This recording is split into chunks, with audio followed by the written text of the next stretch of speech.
सद्गुरु संत तुकाराम महाराज की जय। सद्गुरु गंगा गिरिजी महाराज की जय। सद्गुरु नारायण गिरिजी महाराज की जय। राष्ट्रसंत जनार्दन स्वामी महाराज की जय। अमृतेश्वर भगवान की जय। बजरंगबली हनुमान की जय। श्री शनेश्वर भगवान की जय। अवधूत चिंतन श्री गुरुदेव दत्त गोपाल कृष्ण भगवान की जय। सद्गुरुनाथ भगवान की जय। सब संतन की जय। नाम प्रल्हाद उच्चारी तया सोडवी नरहरी। उचलूनी घेतला कडेवरी भक्त सुखे निवाला। नाम बरवया बरवंट नाम पवित्र आणि चोखट। नाम स्मरे निळकंठ निज सुखे निवाला। जे धरुसी आठवले तेची उपमन्यू भोकिले। तेची गजेंद्रा लाधले हित झाले तयांचे। नाम स्मरे अजामेळ महापातकी चांडाळ। नामे झाला सोज्वळ आपणा सहित निवाला। वाट पाडा कोळीको नाम स्मरे तो वाल्मिको। नामे उद्धरिले तिन्ही लोको आपणा सहित निवाला। ऐसे अनंत अपार नामे तरले चराचर। नाम पवित्र आणि परिकर रखुमा देवी वराचे। नाम बरवया बरवंट नाम पवित्र आणि चोखट। नाम स्मरे निळकंठ निज सुखे निवाला।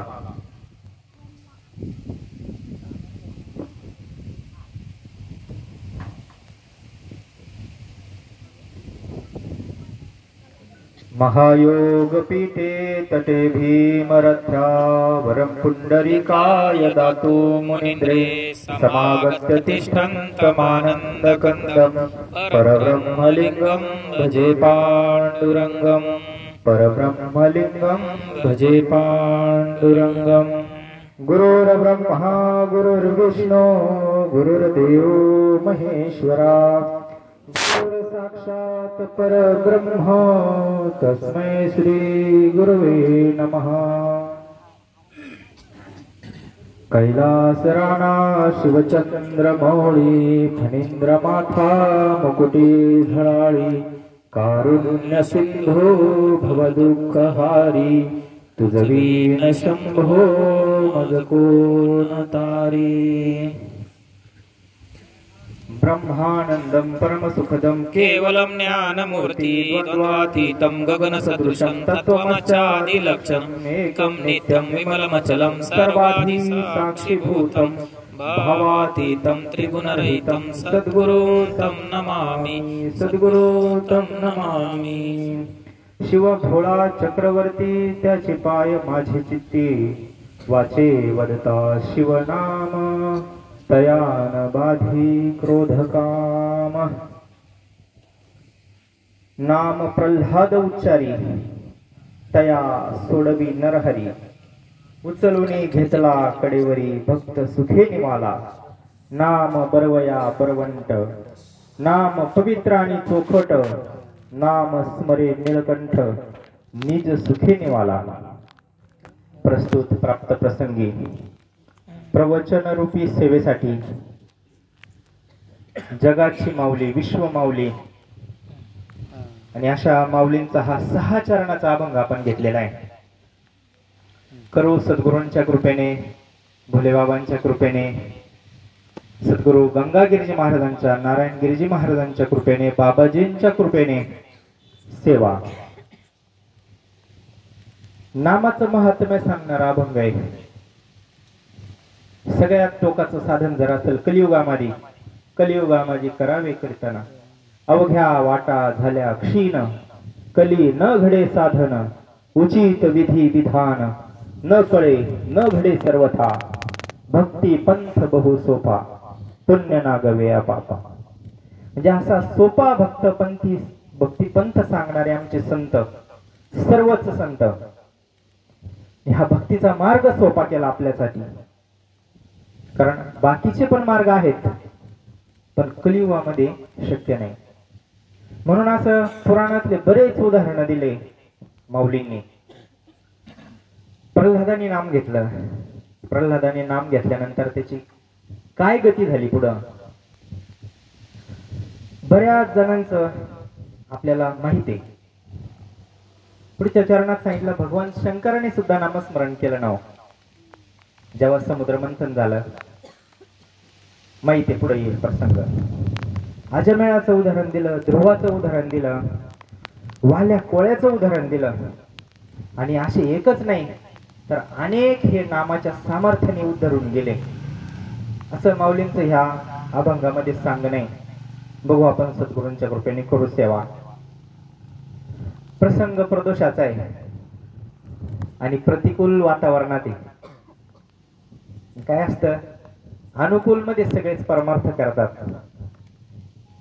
जेव्हा काही काम नाही, घरी सगळं निवांत आहे, खुरपण्या झालेलं आहे, काहीच काम नाही, मग जाऊ कुठेतरी एखाद्या देवस्थानाला, मग तेव्हा आपल्याला वेळ निघतो.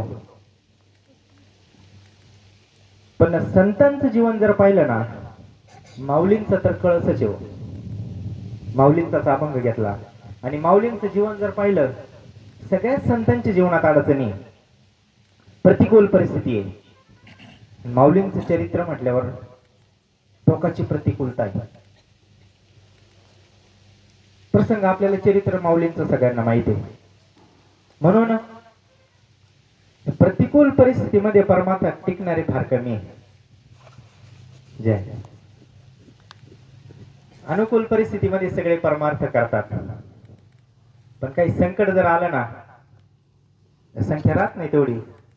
आताच पर्व काल एकादशी होती मोठी, एक भगवंताची वारी झाली, काल संतांची वारी होती आणि आपल्यापैकी बहुतेक जण जाऊन आले. जिथे तिथे ज्याला जसं शक्य होईल तसं. आता देवते संत निमित्त त्या प्रतिमा, भगवंत काय संत काय, ज्यांना शक्य झालं ते कुंतंब्याला गेले संतांची वारी, ज्यांना शक्य झाले ते कोटमगावला गेले, काही काही भाग्यवान पायी पायी गेले. दोघं तिघ जण भेटले आम्हाला आपल्या गावातले. काय आता त्यांच्याकडे पाहूनच आपण परमार्थ करतोय. काय अट्टहास असतो आणि असे अट्टहास करणारे फार विरळे असतात. विरळे. माऊलींनी त्यांचा उच्चार केला आणि त्याच्यामध्ये आज आपला नंबर लागला. म्हणजे आपण भाग्यवान आहे. आणि दिवसभर आता हे गायके पाटलांची पंगत आहे. आज पंडित भाऊ, सर्वच गायकी परिवार. आता एक प्रातिनिधिक स्वरूपाने त्यांचं नाव घेऊ आपण, पण सगळ्यांचं सहकार्य आहे. जरी प्रदोष त्यांच्या नावाने असेल तर आपला नेहमी विषय होतो हा प्रदोष सगळ्यांचा आहे आपल्या. आणि म्हणून इथं प्रत्येक जण उपस्थित राहतो प्रेमाने. आमंत्रणाची काही गरज नाही इथं. असू द्या, आता थोडस बसू आपण अर्धा तास. पाऊस काही जास्त येणार नाही आपल्याला माहिती आहे. आणि असं पण कामाला लागलो तेव्हा काय आपण पाण्या पावसाचा विचार करत नाही.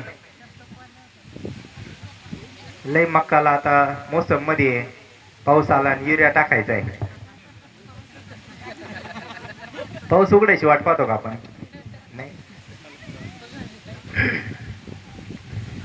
आणि अशा परिस्थितीत जो परमार्थ करतो ना महाराज, त्याला फलप्राप्ती सुद्धा तशीच आहे.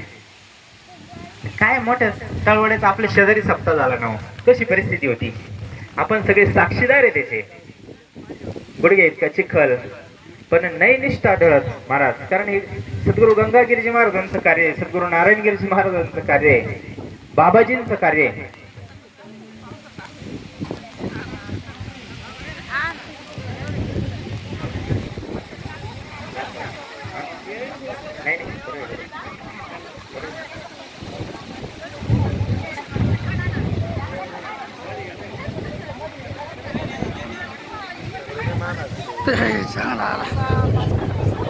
बसा आडोशाला बसा. याला काही खेतरी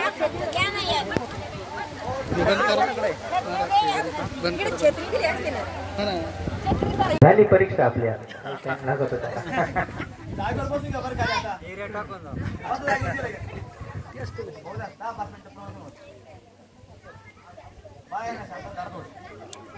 काय हरकत नाही, बसा शांत बसा. दरवड्याचा सप्त्याचा विषय चालू होता आणि हाच अनुभव असतो महाराज परमार्थामध्ये. संतांचा रोख परमार्थ आहे, रोख परमार्थ आहे, उदारीचा परमार्थ नाही. म्हणून जेव्हा पाऊस झाला दरवड्याच्या सप्त्यामध्ये आपण सगळे साक्षीदार आहे. मग महाराजांनी कीर्तनाला कोणता अभंग घेतला होता, कोणाला आठवत आहे का? हा, असते ना आपल्यापैकी. असंच वातावरण होतं महाराज, पाऊस होता, भरपूर पाऊस होता, चिखल होता, सगळ्यांचे हाल झाले महाराज. गुडघे इतके चिखल, जेवण त्याच्यातच, सगळी प्रतिकूल परिस्थिती. आणि एकंदरीत ती परिस्थिती पाहून महाराजांनी अभंग घेतला होता, भक्ती ते कठीण शिळावरची पोळी. काय सामर्थ्य असतं महाराज संतांचं. पण काय होतं, निष्ठा कमी पडते, आपली निष्ठा कमी पडते. प्रपंचासाठी फार आघात सहन करतो आपण. प्रपंचासाठी किती आघात सहन करतो. काही पण येऊ द्या ना, किती संकट येऊ द्या, प्रपंचात माणूस कधीच पाठीमागं फिरत नाही. आजपर्यंत आपल्याला कमी संकट आले का प्रपंच करताना? किती अनंत अडचणी आल्या असतील, अनेक अडचणी आल्या, पण असं कधी वाटलं नाही मग प्रपंच सोडावा. अर्थात सोडायला नाही सांगितलं कोणी, कोणत्याच संतांनी सोडायला नाही सांगितला प्रपंच. त्यांनी स्वतः अवघड साधना केली. संतांचं पहा तुम्ही, सगळ्या संतांनी स्वतः फार अवघड साधना केली, साधना केली. आता बाबाजींचं पहा ना, बाबाजींचं काय, खडतर तप हे देह कष्टुनी, खडतर तप हे उभे जळा माझी, अपंग पद हे झाले जगते खंडन तो. काय परमार्थ आहे महाराज संतांचा.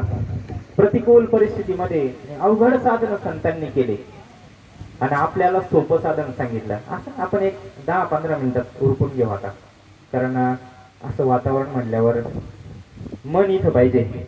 आणि मन जर नसेल, आपलं सगळं काम मनाशी, उपचार मनावर करायचा आहे. आणि मन जर गैरहजर असेल तर मग कोणाला इंजेक्शन देतात? जुन्या माणसांची मन होती, दुखणं म्हशीला आणि गाव कोणाला? पखलीला. मग आता म्हैस जर इथे नसली, नुसते पखलीला इंजेक्शन देऊन काही फायदा नाही होणार. म्हणून आपण घेऊ 10-5 मिनिटांमध्ये सरळ सरळ अभंगाचा भावार्थ पाहू. कारण अन्नदान यांनी केलं आणि ते अन्न मुखात पण गेलं पाहिजे सगळ्यांच्या. म्हणून तसं काय वाटत नाही जास्त येईल. असो, भोले बाबाची इच्छा. त्यांची दुपारपासून तळमळ चालू होती. कागद पाय हे पाय सगळ्यांना फोन बिन केले 2-3 ठिकाणी मंडपवाल्यांना, व खाली थोडीशी चिखली तिथं. जरा असले कागद बसले तर कोणाचे हाल होणार नाही. चालू होतं त्यांचं, पण कागद काय कोणाकडे भेटले नाही. तरी अनुभवून ते म्हटले आम्ही व्यवस्था करून ठेवलेली, सगळी अडचण येऊन देणार नाही. पण आले देवाजीच्या मना,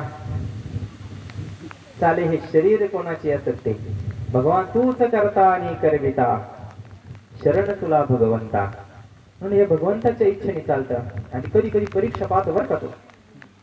हा, ज्याला ह्या मार्गाने जायचं ना महाराज, ते उघडूच नका. तुम्ही कोणाला चित्रे लावणार आहे? नाही, याला ग्रंथ नाही बोलला होत राव.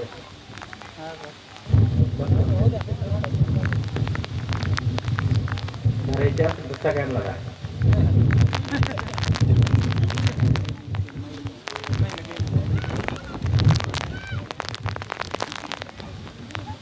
तळमळ होती त्यांची, पण हरकत नाही. जसं जैशी स्थिती आहे तैशा परी आहे, कौतुक तूप आहे संचिताचे. आजारी जर कोणी असेल तर मग जाऊन बसा तिकडं, काय बोललं व्हायची गरज नाही, कारण व्यवस्था आहे. माऊली म्हणतात, नाम प्रल्हाद उच्चारी.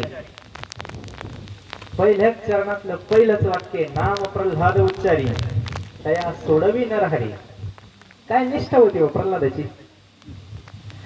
प्रल्हादासारखं आपल्याला काही कडेवरून ढकललं नाही, अजून उघड कडेमध्ये टाकलं नाही, हत्तीच्या पायाखाली दिलं नाही. बरोबर आहे की नाही? तरी पळापळी आपली. असो, आपल्याला चरित्र माहिती आहे. भक्त प्रल्हाद काय वय होतो, 5-6 वर्ष 7-8 वर्ष असत, पण निष्ठा भगवंताची अशी होती, नाही हल्ली शेवटपर्यंत निष्ठा. आणि आता जन्माला अशा ठिकाणी आला तर म्हणायची ती कोळशाच्या खाणीतच हिरे सापडतात. म्हणून असुर पुढे, राक्षस पुढे, भगवंताची लीला पाहना. अशाच घरी हरिभक्ताचा जन्म झाला. अशाच घरी भगवंतानीच जन्म घेतला स्वतः. आणि मग प्रवास सुरू झाला. भक्ताचं कसं असतं, लहानपणापासूनच परमार्थ असतो. भगवंताची भक्त आहे ना, आता हे योग भ्रष्ट असतात, लीला करण्यासाठी आलेले असतात आपल्यासाठी. म्हणून लहानपणापासून लीला चालू झाल्या. मग म्हटलं अरे मीच सगळ्या जगाचा राजा आहे आणि तू अजून कोणत्या नारायणाचं भजन करतो? जगाचा मालकच मी आहे, माझं सोडून काय दुसरं कोणाचं भजन करू नको, अटी घातल्या. पण आता हे झुंजार ते जगी विष्णुदास नाही काय भीती नसती भक्ताला. ज्ञानेश्वरीमध्ये चालू आहे आता, जे ऐकत असतील भाग्यवान.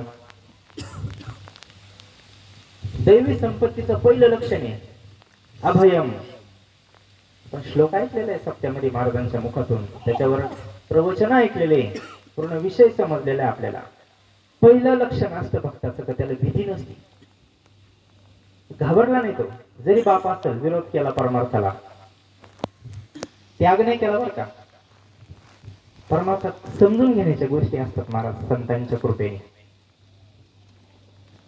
जरी विरोध असेल घरामध्ये, आज पण आहेत ना, त्याच्यातले कश्यप आहे, प्रल्हाद आहेत, संत बीज ते आहे ना, पलटे नाही जुग गए आनंद.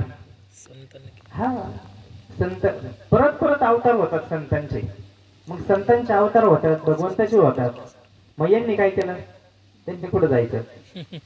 म्हणून जिथं सत्य आहे तिथं असत्य आहे, धर्म आहे तिथं अधर्म आहे, नीती तिथं अनिती आहे, खरं आहे तिथं खोट आहे, सावे तिथं चोर आहे, जिथं माळकरी तिथं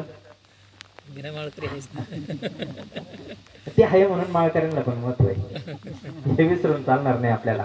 तुलनाच करतो ना आपण, सगळ्यात चांगले असते तर मग कोण निवडायचं त्याच्यातून.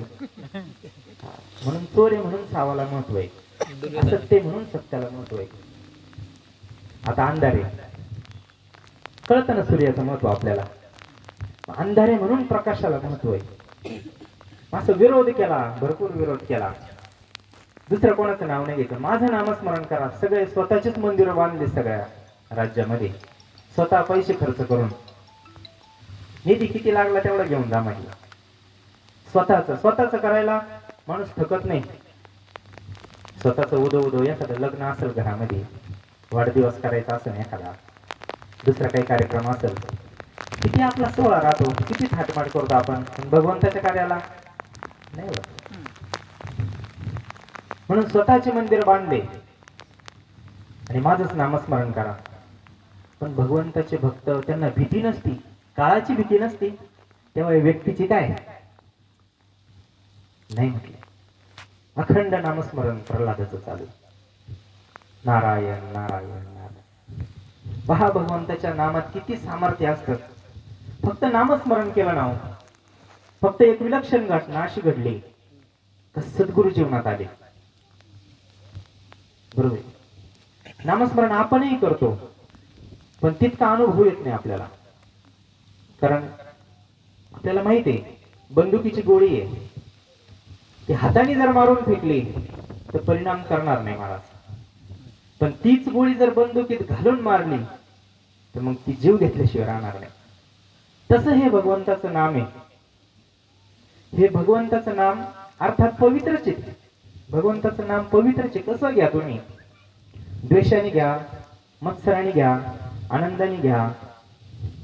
ते कंसाचं कसं चिंतन होतं, रावणाचं कसं चिंतन होतं, विरोधी भक्ती होती. समोर कोण आहे, विरोधक आहे ना, दुश्मन आहे आपले. आणि त्या भावनेतून भगवंताचं चिंतन घडलं. कंसाचं, रावणाचं पहा तुम्ही मरणाच्या रामायणामध्ये फार सुंदर वर्णन आहे. शेवटी शेवटी त्यांना कुठे भगवंतच दिसायचा. इतका ध्यास लागला होता का तो बाबा येईल मला मारील, आता तो येईल मला मारील. कंसाची तीच स्थिती होती. अद्वैत बोधावर पोचली शेवटी. आणि जे 4 दर्शनाचे प्रकार महाराज नेहमी सांगतात कीर्तनात, सप्त्याच्या काळात आपण ऐकलेले, स्वप्नात दर्शन, ध्यानात दर्शन, प्रत्यक्ष दर्शन आणि सर्वत्र दर्शन. हा क्रम आहे दर्शनाचा. क्रमवर सगळ्यात श्रेष्ठ भगवंताचं दर्शन असेल तर सर्वत्र दर्शन. सर्वभूती पाहे एक वासुदेव, भरला घनदाट हरी दिसे. ते दर्शन कंसासारख्याला व्हावा, रावणासारख्याला तेच दर्शन झालं. विरोधी भक्ती आहे. अर्थात भगवंताचं कसंही नाम घ्या,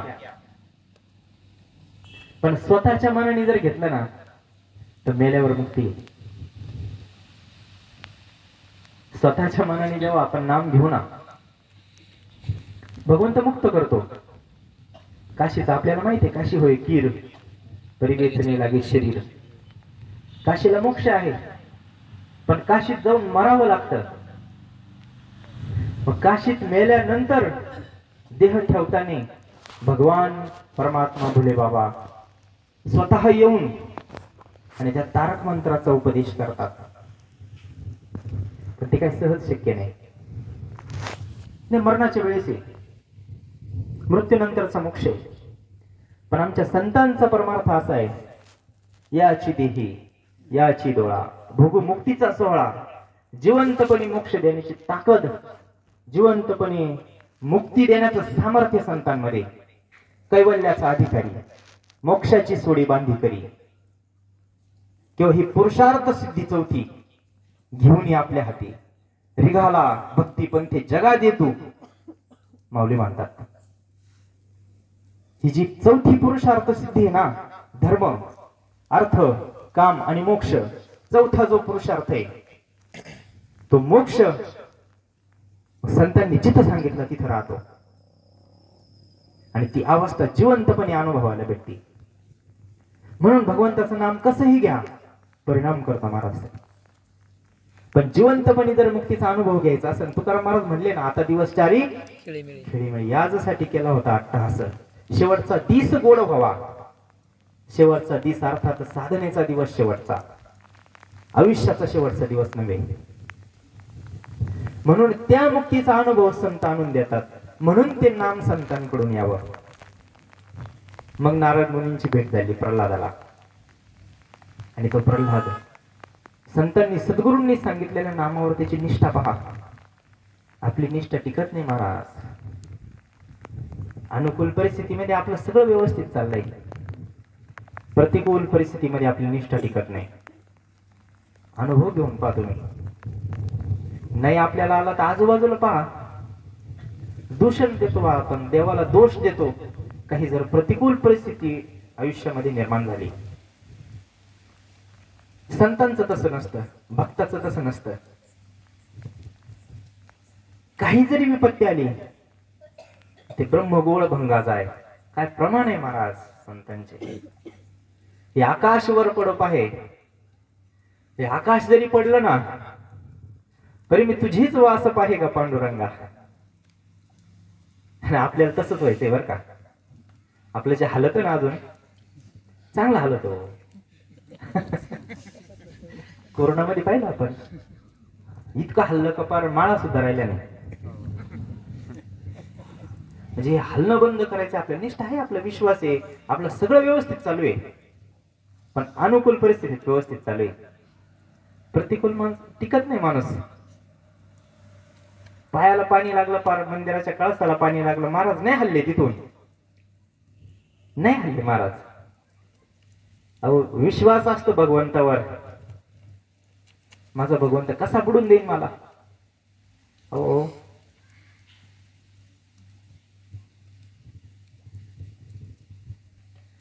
आयुष्यभर ज्या भगवान परमात्म्याची पतिव्रतेसारखी सेवा केली, कसं काय होऊन देईल होतो. हो एका जन्माचे आपले आईबाप आहे. एका जन्माचे आईबाप किती काळजी असते हो. अगदी खर्चटलं तरी सहन होत नाही आई बापाला, मुलाला. काही शक्ती नसताना आपल्याकडे काही सामर्थ्य आहे, थोडाफार पैसा असेल, थोडीफार सत्ता असेल, संपत्ती असेल, थोडीशी असेल, तरी इतकी तळमळ असते. आणि जो भगवान परमात्मा जगाचा मालक आहे, सगळी सत्ता त्याच्या हातामध्ये, तो भगवान परमात्मा. आणि आपण जर त्याची पतिव्रतेसारखी भक्ती केली ना महाराज प्रेमाने, तो कसा आपल्याला भक्ताला काय होऊ दिलो, हाच विश्वास पाहिजे मनामध्ये. हे एकमेव कारण आहे फक्त. तो विश्वास जर मनात असेल ना, काय होत नाही महाराज, भक्ताला काय होत नाही. मग तुम्ही कड्यावरून लोटा, उकळत्या त्याला टाका, काय सामर्थ्य आहे महाराज भगवंताच्या नामाचं. उकळत्या कढईमध्ये टाकावा आणि ते तेल शांत व्हावा. काय भगवान परमात्म्याच्या नामाची शक्ती आहे. विश्वास तो करी स्वामीवरी सत्ता. विश्वास काम करतो महाराज, फक्त विश्वास काम करतो. आणि आपल्याकडे विश्वास नाही, श्रद्धा नाही, प्रतिकूल परिस्थितीत आपण टिकत नाही. म्हणून महाराजांनी अभंग घेतला होता, भक्ती ते कठीण शिळावरची तळवड्या. सुरुवातीला असतं हे, पण ज्याला त्या पदापर्यंत जायचं ना, परीक्षा द्यावी लागते महाराज. साधं प्रपंच एवढा सोपा प्रपंच आहे का? इथं परीक्षा आहे. किती परीक्षा आहे इथं? एखादी पतिव्रता असेल, किती परीक्षा आहे तिच्या? तिचं पातिव्रत्य टिकवण्यासाठी किती बंधनात तिला राहावं लागतं. तो रोल करण्यासाठी नाटकाची आहे संतांच्या दृष्टीने. म्हणून भक्ताचा विश्वास असतो भगवंतावर, आपल्या दैवतावर. आणि तोच विश्वास प्रत्येकाचा असावा महाराज. आपल्या सद्गुरूंवर विश्वास असावा, आपल्या भगवंतावर, आपलं जे उपास्य दैवत आहे त्या दैवतावर इतका विश्वास टाकावा ना महाराज. ते लहान मुलाला पहा, पण सहज खेळता खेळता असो कोणी असताना असं वर धरून फेकतात त्याला, हसत करडत हसत ते. आता वर फेकल्यावर त्याला त्याच्या मनात अशी 0.1% सुद्धा शंका नसते का आपल्याला याने फेकलं वर हात धरणार नाही, आपल्याला जर आपण खाली पडलो तर काय होईल. काही शंका असते त्या मुलाच्या मनामध्ये. तसं आपलं मन करायचंय महाराज आपल्याला, तसं आपलं अंतकरण करायचंय, तसं आपलं चित्त करायचंय. आणि हे कशासाठी नियोजन आहे सगळं? संतांचे चरित्र, भक्ताचे चरित्र कशासाठी परमार्थ आहे? हीच त्यांची निष्ठा, निष्ठावंत भाव, भक्ताचा स्वधर्म, निर्धार हे वर्म चुको नये. त्याची निष्ठा जर असेल ना महाराज, विश्वास जर असेल ना, त्याला काही नाही करावं लागत. त्याला काय लईच देवात मंदिरात जाऊन बसावं लागत आणि लईच पुढे जंगलात जाऊन बसावं लागत असं काय नाही. कुठे गेला भक्त प्रल्हाद, कुठे गेला का? नाही. पण इतक्या दिव्यामधून त्याला जावं लागलं. प्रल्हाद नाम प्रल्हाद उच्चारी, तया सोडवी नरहरी, उचलून घेतला कडेवरी, भक्त सुखे निवाला. मग सगळं करून झालं. म्हटलं लई त्याचा विश्वास दिसतो. आत्याबाईला बोलवलं होतं नंतर, होली का म्हटले काय तू एवढं पोरगती आणि त्याला मारण्यासाठी एवढं सगळं राज्य कामाला लावलं, पण तरी मरत नाही म्हणले. अरे मला भगवंतानी वरदान दिलेलं आहे. आता वरदान दिलं हे बरोबर आहे, तर ही साधना करायची मंडळी. तसं फुकट काही नसतं परमार्थात. फुकट नाही काय, पण खर्च पण नाही काय. आता आज कोणाला किती खर्च आला सांग बरं, पंक्तीवाले सोडून. फुकट आहे सगळं, आपल्याला आनंद घ्यायचा. मग म्हटले तू लयच देव देव करतो बाबा, तुझा देव असा आहे तरी कसा आणि कुठे येतो? अरे कुठे नाही ते विचार.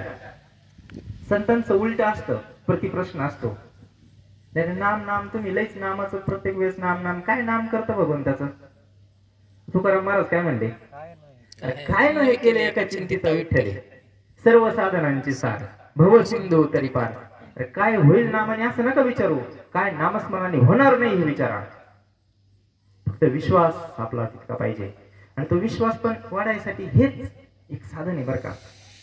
संतांचा इतका विश्वासनिष्ठ असतो ना, त्यांनी आयुष्य घातलेलं असतं, नामस्मरण केलेलं असतं आयुष्यभर. एक श्वास सुद्धा नामाशिवाय त्यांचं जात नाही. आणि तसं आपणही केलं तर आपल्याला पण तितकी निष्ठा अंतःकरणामध्ये निर्माण होईल. मग ते दैवी गुणाचे अभयम, सत्वशुद्धी, ते काय एक एक गुण आहे. भगवंत देऊन टाकतो सगळे गुण. आणि माशा भगवान, तुझा भगवान परमात्मा कुठे आहे? म्हणजे कुठं नाही ते सांग. म्हणजे खांबात आहेच, निश्चय झालेला होता. आपण म्हणतो दररोज हरिपाठ, भरला गणला हरी दिसते सर्व घटी राम देहादेही एक. आपलं टिकत का? हा हरिपाठ तर काही झालं माग पुढं तर आपली गडबड होती. आपली दया कुठपर्यंत असते? आपला निश्चय कुठपर्यंत असतो? दयेचा विषय निघाला म्हणून एक प्रसंग आठवला, 2 मिनिटात सांगतो. आपली दया कशी आहे महाराज? किंवा आपला जर निश्चय असतो ना, आता इथं जर बसलो ना आपण, अधिष्ठानाच्या ठिकाणी आलो ना, मनाची एक दिव्य अवस्था असते, सेवाभाव असतो, काहीतरी करावं वाटतं, इथं दान करावं वाटतं, अन्नदान करावं वाटतं, सेवा झाडून घ्यावं वाटतं. कोण काय ज्याच्या त्याच्या भावाने ज्याच्या त्याने सेवा करतात. पण तो भाव टिकत नाही. सर्व घटी राम म्हणतो आपण, जेव्हा सगळं अनुकूल असेल ना, सगळे माझे गुरुबंधू आहे, हे विश्वचे माझे घर, त्यांनी म्हणावा. आपला भाव टिकत नाही, आपली दया टिकत नाही. मग एक कोणीतरी मांजरीचं पिल्लू आणून सोडलं तिथं घरी मंदिराजवळ, आणि ते आलं तिथं एक समोर असं शेड आहे, त्या शेड मध्ये आवाज आला त्याचा. म्हणजे काय भानगडी मांजरीचं एवढं बारीक? आपली मांजर तर काही एवढी बारीक नाही हो, एवढं बारीक आवाज कस काय येतो?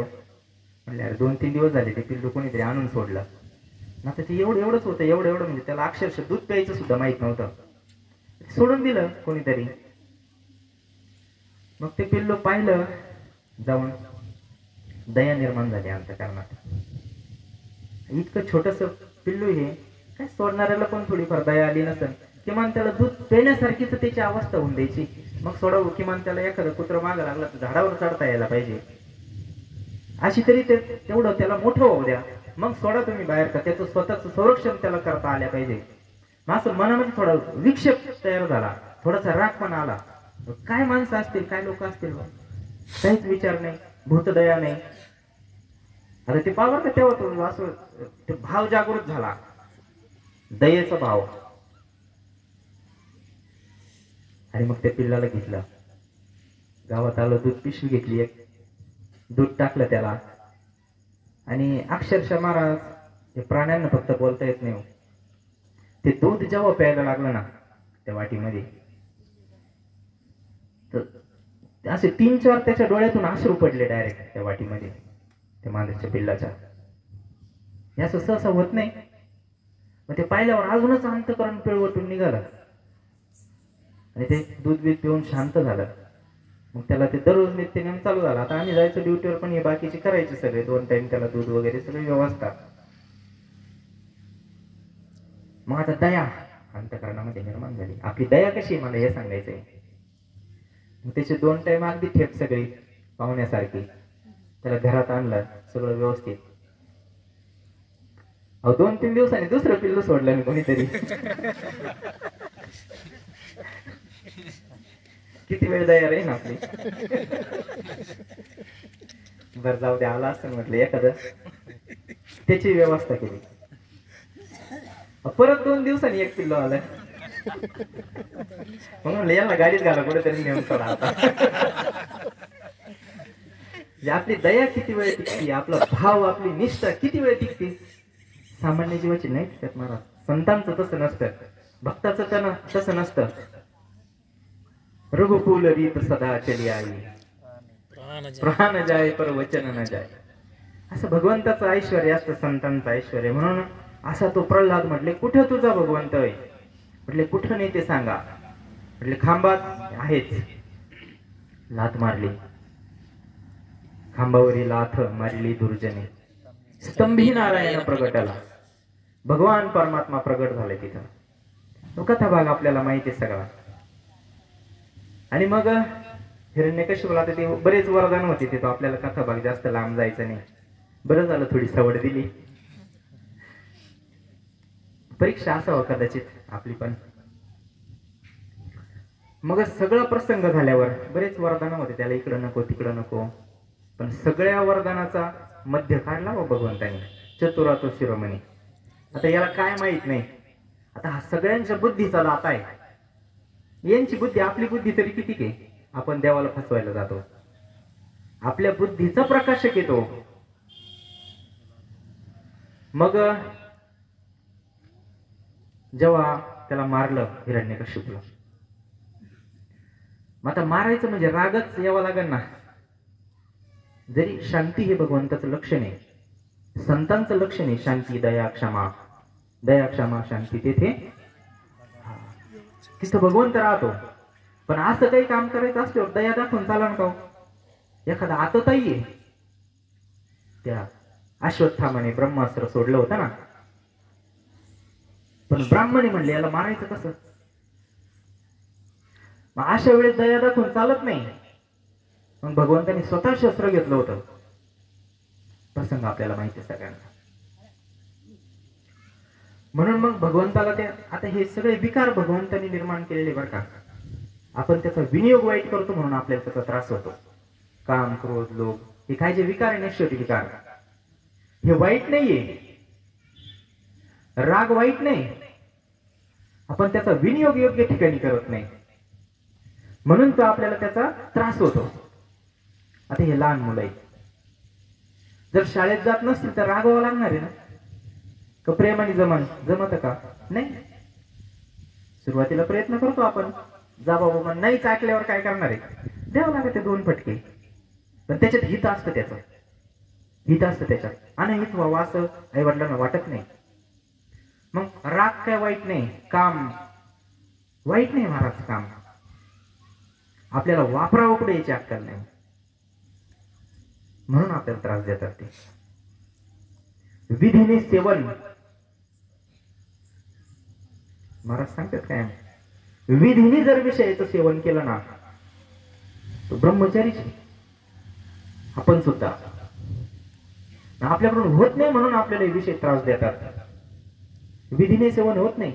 आपल्याला धर्मशास्त्र सांगतं ना, नीती आहे, धर्म आहे, विवाह व्यवस्था आहे, कुटुंब व्यवस्था आहे. कशासाठी? विधीने सेवन करण्यासाठी. विधीने सेवन केलं तर आपण ब्रह्मचारी. ब्रह्मचारी म्हणजे सगळं सोडून भगवे कपडेच धारण करावं लागतं असं काही नाही. म्हणून मग त्या हिरण्यकश्यपूला मारण्यासाठी हे बोलावतात, संत झालं, भगवंत झालं, तेवढ्या पुरतं त्यांच्या सगळं हातात असतात सगळे विकार. आपलं उलट आहे, आपण विकारांच्या हातात आहे, आपल्या ताब्यात नाही. आपली जीभ आपल्या ताब्यात नाही, आपले डोळे आपल्या ताब्यात नाही, आपले कान आपल्या ताब्यात नाही. जे ऐकायचं नाही ना तेच ऐकत होतो आपण. भांडण झालं, काही झालं, घरात बसल्या बसल्या किती को लांबचं ऐकू येतं आपल्याला. सत्संगात बसून बाबा काय म्हणतो ते कळत नाही. काय खाणं असते ना, भगवंतानी काय निर्माण केलंय बा, नाही लक्षात येत. कधी कधी डोक्यावरून विषय जातो. मला म्हणतात काय, एखादा आला कार्यक्रमात जाऊन कोणता अभंग घेतला होता, नाही देण्यात राहत. आता तळवड्याच्या सप्ताहात म्हणलं कोणता अभंग घेतला, काय एवढे दिवस झाले कोण देण्यात ठेवेल. इथं आत्ताच सकाळी विचारलं तर बाबाच्याच ध्यानात राहतं का नाही म्हणजे. म्हणून त्या क्रोधाला बोलवलं भगवान परमात्माने आणि त्याचे कार्य सिद्ध करून घेतलं. पण आता भक्ताला त्रास जर झाला ना ते भगवंताला सहन होत नाही बरं का. स्वतःला आपणा मान टले टल जावे, भक्त का मान न टलते देखा. स्वतःचा मान, मग प्रतिज्ञा मोडली ना स्वतःची. स्वतःची मी शस्त्र धरणार नाही प्रतिज्ञा केली होती, पण भक्तासाठी भीष्माचार्यांसाठी प्रतिज्ञा मोडली महाराज. हा भीष्म पण केला खरा, धनुर्धरा रक्षिले. भीष्माचार्यांसाठी स्वतःची प्रतिज्ञा भगवंताने मोडली हो भक्तासाठी. आणि असा हा भगवान परमात्मा आहे. आणि मग त्या भगवान परमात्म्याने तो रागाचं सगळं त्या आवेशामध्ये गुरगुर गुरगुर गुरगुर. आता ते रूपच असं होतं ना, अर्ध सिंहाचं आणि अर्ध मनुष्याचं शरीर. मग ते हा मारला हिरण्यकश्यपू, तो वैकुंठात गेला तो. पण राग शांत होईना भगवान परमात्म्याचा, काय करावा. मग सगळे आता प्रयत्न केला सगळ्यांनी समजून सांगायचं भगवंताला, जाऊ द्या म्हणजे झालं ते झालं. आता हिरण्यकश्यपू मेला, आता तुम्ही राग सोडून द्या. पण भगवान परमात्मा इतके रागात होते ना, त्यांना तो राग असते जवळ गेले तो गुरगुर गुरगुर करायचे, जोरात असं डरकाळी फोडायचे. आता वाघाची डरकळी महाराज कोण थांबन तिथं? आवेश एकदम. आता समोर जर फाडलं सगळं, पोटातलं कोथळा बाहेर काढला आणि त्याच रागात जवळ आले का ते सगळ्या देवांनी प्रयत्न केले जवळ जाऊन शांत करायचं. भगवान परमात्मा काय शांत व्हायना. मग लक्ष्मी आल्या. सगळे म्हणले आता दुसरा काय पर्याय? एखादा लईच जर तापला कोणावर तापण? आईवर तापण, बापावर तापण. लक्ष्मीच्या पुढे काही चालत नाही महाराज. चांगल्यांची अवस्था ही, आपली काही वेगळी नाही. मग म्हणले आता लक्ष्मी मातांनाच विनंती करावा. हे ना पाय लक्ष्मीच्या हाती, तीच यावे का पुढती. मग सगळ्यांनी विनंती केली, माताजी आता तुम्हीच यांना शांत करू शकता, दुसरं काय कोणाचं सामर्थ्य नाही. म्हटले ते दररोजचा खेळ आहे आमचा, त्याच्यात काय ते विशेष आहे? त्याला शांत व्हायला वेळ नाही लागत. म्हणले मी आता शांत करते. आल्या माताजी. पण जेव्हा विषय जिव्हाळ्याचा असतो ना महाराज, प्रेमाचा जिथं विषय असतो ना, भगवान परमात्मा धावले तिच्यावर सुद्धा, लक्ष्मीवर सुद्धा, नाही जवळ येऊन दिला. मग आता काय करायचं? बराच वेळानंतर त्यांच्या लक्षात असं आलं, कारण एक व्यक्ती अशी राहिली ज्या व्यक्तीसाठी भगवान परमात्म्याने अवतार घेतला, त्याच व्यक्तीला आपण पाठवू म्हणले त्यांच्याकडे, त्याच्याशिवाय नाही भगवान परमात्मा शांत होणार. आणि मग सगळ्यांनी एक निर्णय केला आणि भक्त प्रल्हादाला विनंती केली. म्हटले आता महाराज तुम्हीच जा, कारण हे काही दुसरं कोणाचं काम राहिलं नाही आता. मग भक्त प्रल्हाद गेले महाराज भगवंताकडं. आणि पहा, भगवंताचे भक्त हुशार असतात. भगवंताचे भक्त हुशार. गेला तसं डायरेक्ट लोटांगण, साष्टांग दंडवत, श्री संतांची माथा चरणावरी साष्टांग हे करी दंडवत, दर्शन घेतलं डायरेक्ट. मग भगवंताने खाली पाहिलं का कोण आहे डायरेक्ट आपल्या, कारण शरण गेल्याशिवाय नाही महाराज. परमार्थाची रीतच आहे. ज्ञान जर प्राप्त करायचं असेल ना, भगवंताची कृपा संपादन करायची असेल ना, आपलं सगळं सोडून जावं लागत. त्यांना विचारा, जनक राजांकडे कोण गेले होते? शुकमुनी. मी शिकू आलोय म्हणले, सांगा महाराजांना. तो मी शिकू आलो एवढा सुद्धा शब्द सहन नाही झाला. आपण काय काय घेऊन जातो भगवान जाणे भगवंताकडे, संतांकडे. आपलं सांगतो ना आपण संतांकडे गेल्यावर, अमुक आहे, घरी एवढं आहे, जमीन एवढं आहे, बंगला असा आहे, गाडी अशी आहे. हे सगळं सोडून जावं लागतं संतांकडे, भगवंताकडे. तेव्हा भगवान परमात्मा कृपा करतो, संत कृपा करतात. आणि मग भक्त प्रल्हाद शरण गेला. शरण तर गेलेलाच होता, पाय धरले. आणि मग पाहिला कोण आहे हा? पाहतो तर ज्या भक्तासाठी भगवंताने अवतार घेतला ना, तोच भक्त होता. आणि मग प्रेम अंतःकरणामध्ये निर्माण झाला. जसं एखाद्या लहान मुले आणि घरी टाकून आई कामाला गेली, दिवसभर काम केलं बिचारीनं, लक्ष सगळं मुलाकडे असतं. आणि जेव्हा कामावरून घरी आली ना, आई असन बापा असन, तर त्या लहान लेकराकडे पाहिलं तर शिनभाग जातो सगळा. मग तसं भगवान परमात्म्याने पाहिलं, अरे आपण ज्याच्यासाठी अवतार घेतला तोच हा माझा भक्त आहे, माझा प्रल्हाद आहे. मग माऊली सांगतात का त्याला प्रल्हादाला भगवंतांनी उचलून घेतलं कडेवर. आणि काय प्रेम अंतःकरणामध्ये निर्माण झालं भगवान परमात्म्याच्या प्रल्हादाला पाहून. इतकं प्रेम निर्माण झालं ना, राग विसरून गेले महाराज. पण आता बोलता येत नाही, काय करणार? कारण डोकं कोणाचं होतं? दोन सिंहाचं होतं ना, वाघाचा वरचा जबडा. मग बोलता येणार ना महाराज, प्रेम व्यक्त कसं करायचं? अंतःकरणात तर उचंबळून सगळ्या भावना उचंबळून आल्या. का याला काय करावं काय नाही, उचलून घेतलं, मिठी मारली. आता प्राण्यांचं प्रेम व्यक्त करायचं काय लक्ष नाही, चाटणं. जिभेने चाटायला लागले महाराज प्रल्हादाचं गाल. इतकं प्रेम अंतःकरणामध्ये निर्माण झालं. काय केलं होतं प्रल्हादाने? फक्त प्रेमाने नामस्मरण केलं. आवडीने भावे हरिनाम घेसी, तुझी चिंता त्याची सर्व आहे. सर्व चिंता म्हणली बघा, कुठल्या एक प्रकारची नाही.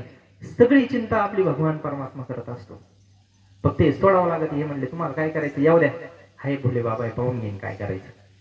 काम करते महाराज निष्ठा सुद्धा. चांगले चांगले वेदांत पंडित शास्त्री नाही त्यांचं काही चालणार, पण एखादं हरिपद प्राप्ती भोळ्या भाविकाची, एखाद्याचा भोळा भाव असतो. आता हे मंडळी कार्यक्रम करण्यासारखी परिस्थिती नव्हती. त्यांचा फोन आला पंडित भाऊंचा आमच्या, आणि त्यांना जोडी ते दाजी होती विनायकराव मगर. फोन आला त्यांचा. आता कसं असतं माहितीये का, जिथं श्रद्धा असते विश्वास असतो ना, आता ती लय खालच्या भाषेतली म्हणे ती काय सांगत नाही मी, पण एखाद्याचा भाव जर बसला ना एखाद्या व्यक्तीवर, तर मग त्याला दुसरं कोणी आवडत नाही. काय असतं त्यांच्या मनामध्ये श्रद्धा त्यांना माहिती. एकदा पांडवांच्या घरी जेवण होतं, पंगत होती, आणि सगळे मग स्वयंपाकाच्या तयारीमध्ये, आणि भगवान परमात्म्याला बोलव म्हणले. आता आपण पण आपले सद्गुरू असतील, आपले गुरुबंधू असतील, काही असतात, आपण पहिले त्यांना आमंत्रण देतो, आपले खास प्रेमाचे जवळचे माणसं. आणि मग पांडवांनी विचार केला की बाबा आपण भगवान परमात्म्याला पण आमंत्रण देऊ. आणि मग चालू झाली सगळी तयारी, आणि आमंत्रण द्यायचं काम दिलं भीमाकडं, भीमदादाकडं. आता भीमदादा काय आडादांडच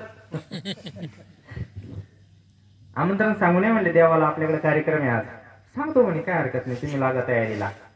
लागले तयारीला. बाकी त्याच्या आता गणगण राहते कार्यक्रमाची महाराज 2-3 दिवसापासून. आणि अचानक सांगितल्यावर तर लय धावपळ होती.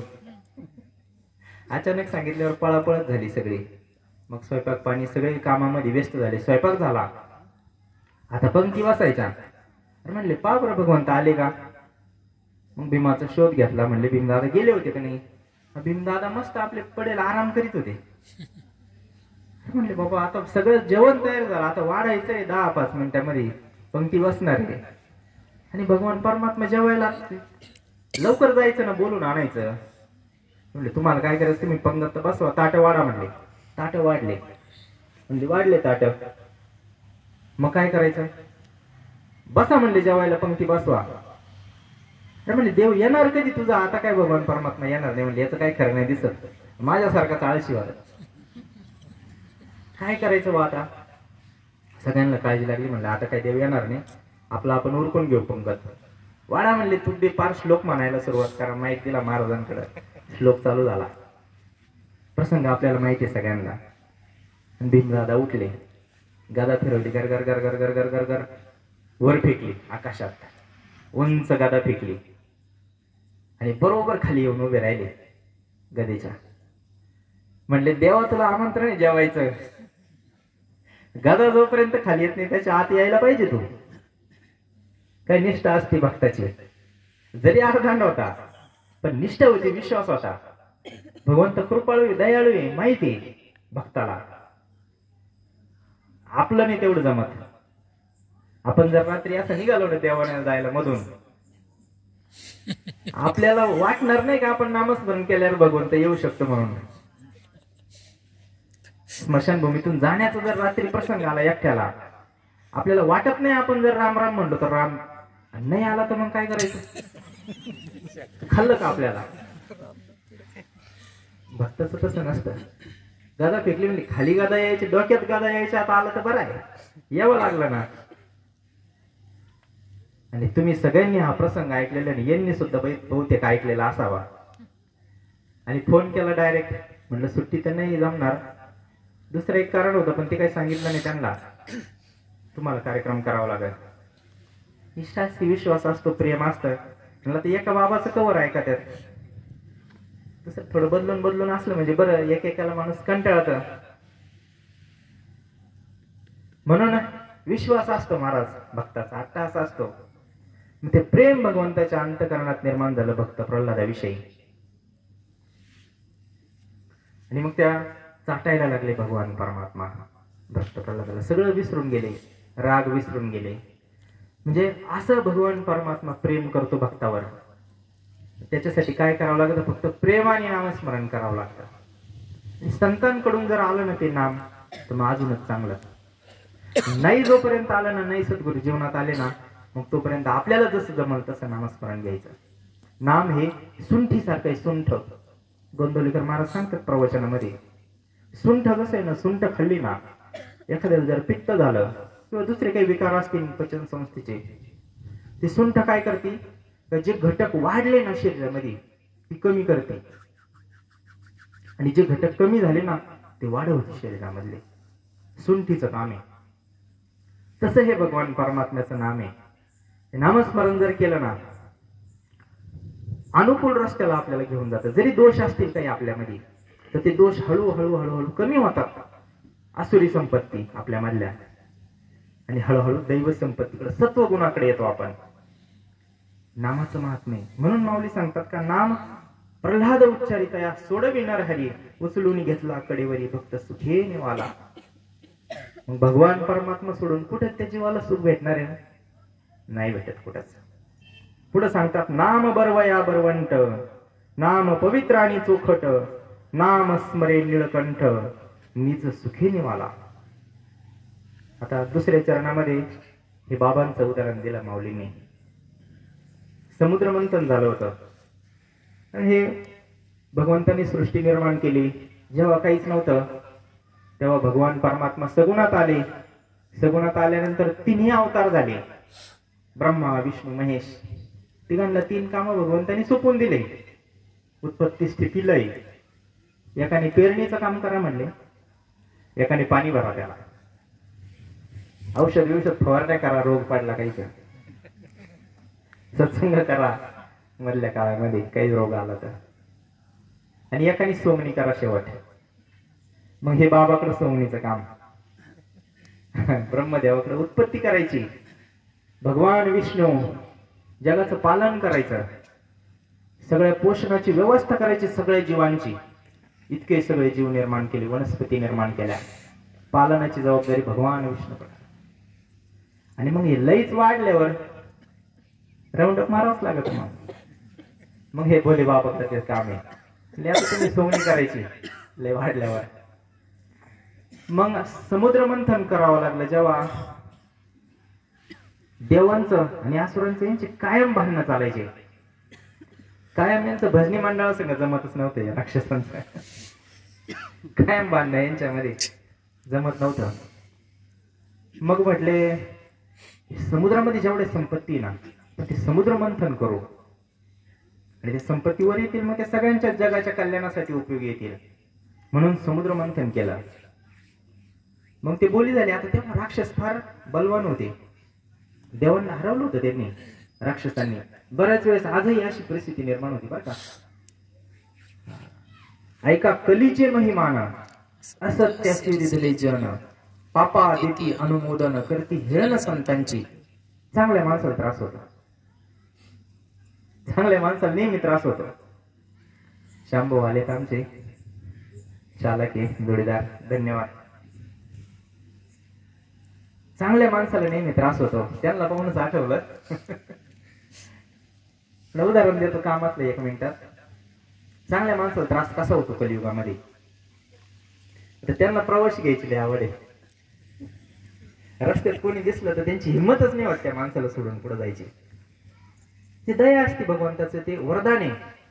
भगवंत जर प्रसन्न झाला तर काही देऊन टाकतो. एखादा गुण दिला तरी माणसाचं ऐश्वर्य संपन्न जीवन होतं. पण त्यांचा सगळ्यांना त्रास होतो, कारण माग आम्हाला लोड येतो ना. जिथं स्टॉप नाही तिथं घ्यायचं, जिथं स्टॉप नाही तिथं सोडायचं. काम वाढत ना महाराज. म्हणजे असं आहे, आता त्यांचा हेतू चांगला आहे, प्रयत्न चांगला आहे, मदत करावं सगळ्यांना. आडलेल्या कोणाचं काय अडचणी असते, कोणाच्या काय अडचणी असतात, पण अक्षरशः आमच्यासारखे त्यांच्या बरोबर नको म्हणतात ड्युटी करायला. म्हणजे सज्जनाला त्रासच आहे ना. तसं मग यांचे भांडणं व्हायचे देवांचे नासुरांचे. म्हटले काहीतरी मध्य काढू आपण, आणि हे सगळे ऐश्वर्य समुद्राच्या तळाला घेऊन संपत्ती सगळी लपलेली तिला बाहेर काढून सगळ्यांमध्ये वाटून देऊ, म्हणजे सगळं सुजलाम सुफलाम होईल. म्हणून समुद्र मंथन केलं. आता राक्षस बलवान होते, तेव्हा त्यांनी देवांना हरवलेलं होतं, पराजय केलेला होता देवांचा. मग ते म्हटले मंथनामधून पहिली जी वस्तू निघेल ती आम्ही घेऊ, समुद्र मंथनामधून. पण आमचा अधिकार मोठा आहे, तुम्ही हरलेले युद्धामध्ये, आमचं वजन जास्त आहे, आम्ही घेऊ. म्हणले ठीक आहे तुम्ही घ्या. तिथं पण वाद झाला, पण हे दैत्य गुरु पण होते आणि यांचे गुरु पण होते बृहस्पती, देवांचे गुरु. मग त्यांनी मध्यस्थी केली, म्हटले ज्याचे त्याचा नशिबाचा खेळ आहे हा. कोणाच्या नशिबात काय कोणाला माहिती. भगवान परमात्म्याने अन्नमान धन हे प्रारब्ध आधी, ज्याचं प्रारब्ध जसे तसं भेटेल, तुम्ही चिंता नका करू. ठीक आहे. ते समुद्र मंथन झालं. पहिलीच वस्तू निघाली, हलाहल विष निघालं, ते काळकोट. मग काय करायचं आता. बोली तर झालेली अगोदर तर आम्ही घेऊ म्हणून. आता घाबरले ना, कारण ते विषच असं होतं तर त्याच्या प्रभावाने तिन्ही लोकांना परिणाम जाणवला होता. पाताळ असन, मृत्यूलोक असन, स्वर्गलोक, तिन्ही लोकांना त्या जसं ते यमुनेमधलं होतं ना विष कालियाचं, त्या डोहाच्या वरून जरी पक्षी गेला तरी जगत नव्हता महाराज. असं ते विष, आणि असं ते विष निघालं. आणि ते विष काय करायचं मग आता. सगळ्यांनी भगवंताचा धावा केला. मग कोणाचा. हे बाबाचा, भोले बाबाचा. आणि दुसरं तितकं सामर्थ्यवान कोणी नव्हतं विष पचवणे इतकं. मग भोले बाबांची सगळ्यांनीच प्रार्थना केली, सगळ्यांनीच विनंती केली. आता भगवंताचं काय, शिव भोळा चक्रवर्ती, ते भोले बाबाचे. भक्तावर संकट आलं का पहिलं धावून जाणार. भक्ती त्याची पाहणार नाही कशी आहे. साधं त्याने नुसतं नामस्मरण जरी केलं ना तरी पण सगळ्यात लवकर प्रसन्न होणारी देवता आहे. आले भोलेनाथ आणि ते विष प्राशन केलं. ते इतकं विष जहाल होतं ना, वेदना चालू झाल्या. ते कंठामध्येच थांबलं. कशामुळं. तर भगवंताच्या कंठामध्ये काय होतं, नामस्मरण करीत ते महाराज भोले बाबा. भजन करी महादेव, राम पूजी सदाशिव. आपल्यासारख्याला नाही लवकर कळत हे. म्हणून भगवान भोले बाबा रामाचं भजन करतात आणि भगवान परमात्मा भोले बाबाचं भजन करतात. असं एक एकाचे हृदय. त्या नामाचा इतका पावर होता, त्यांनी कंठात नाम धारण केलं होतं ना, म्हणून ते विष कंठाच्या खाली उतरलं नाही आणि हा कंठ निळा झाला, रंग बदलला. इतकं जहाल ते विष होतं. म्हणून तिथून पुढं भगवंतानी आशीर्वादच देऊन टाकला का तुम्हाला निळकंठ म्हणून सगळे ओळखतील. आणि मग त्या रामनामाच्या शक्तीने तो कंठ शीतळ झाला. जो दाह होत होता ना तो रामनामाने शांत झाला महाराज. झाला कथा भाग. हे प्रपंच रूपी जे विषय ना ते आहे ना, विंचू चावाला नाथबाबांनी केलेलं आहे भारुड. बरेच तशी कुटाभंग आहे. लोभ सर्प डंकला करू काय, स्वार्थ संपत्तीने जड झाला पाय. संतांचे अभंग कसे. आपल्याला पण विष चढत, हे विष लय लवकर चढत, चढलेलं आहे आपल्याला. ते उतरवण्यासाठी सद्गुरूंची गरज असते, त्या नामाची गरज असते. आता त्यांचं झालं शांत, त्याच्यातून आपल्याला पण बोध घ्यायचा आहे.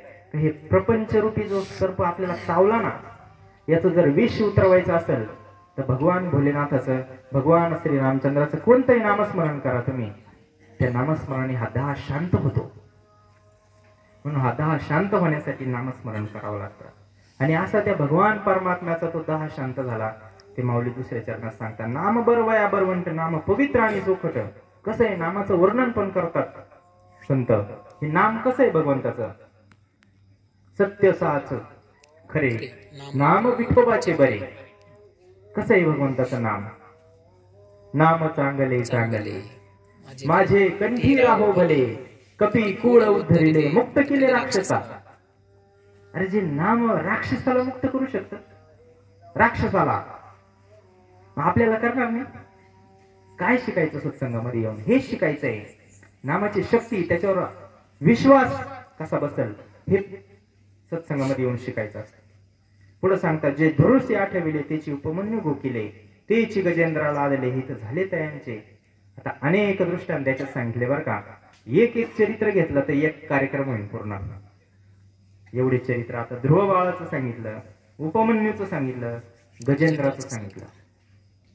सगळं आपल्याला माहिती आहे.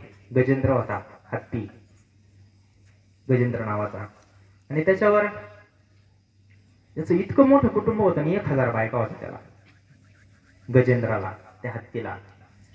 आणि त्या 1000 बायकांना 1000 मुलं होते, 2-2 मुलं होते. 1000 बायका, त्यांना 2-2 मुलं, 2000 मुलं झाले. हिशोब लय मोठा आहे, घरी जाऊन केला तरी चालेल, मी सांगून ठेवतो फक्त.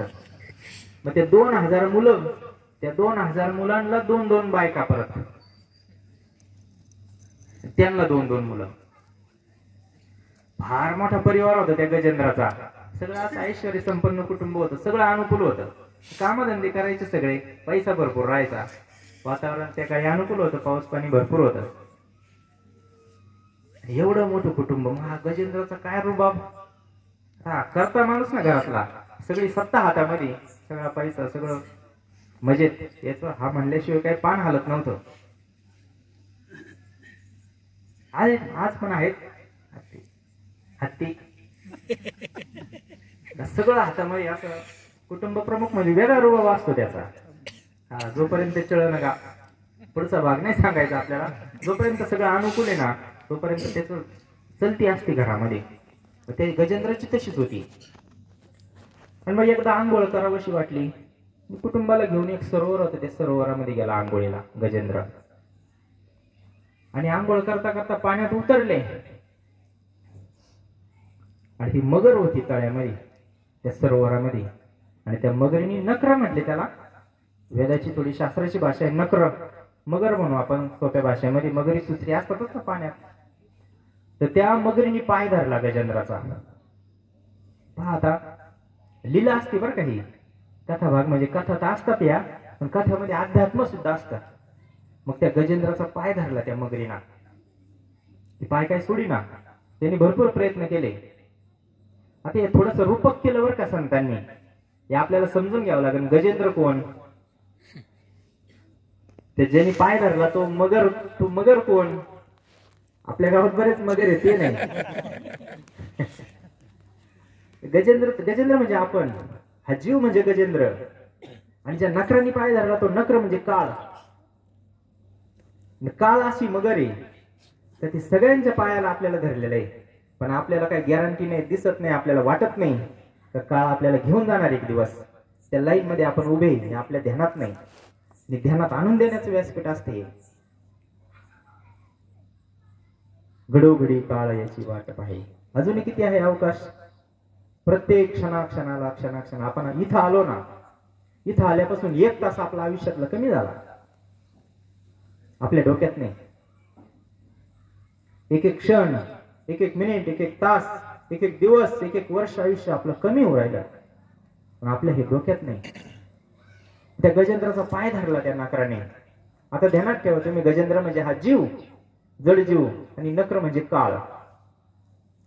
आणि ह्या जीवाचा, त्या गजेंद्राचा फार मोठा परिवार.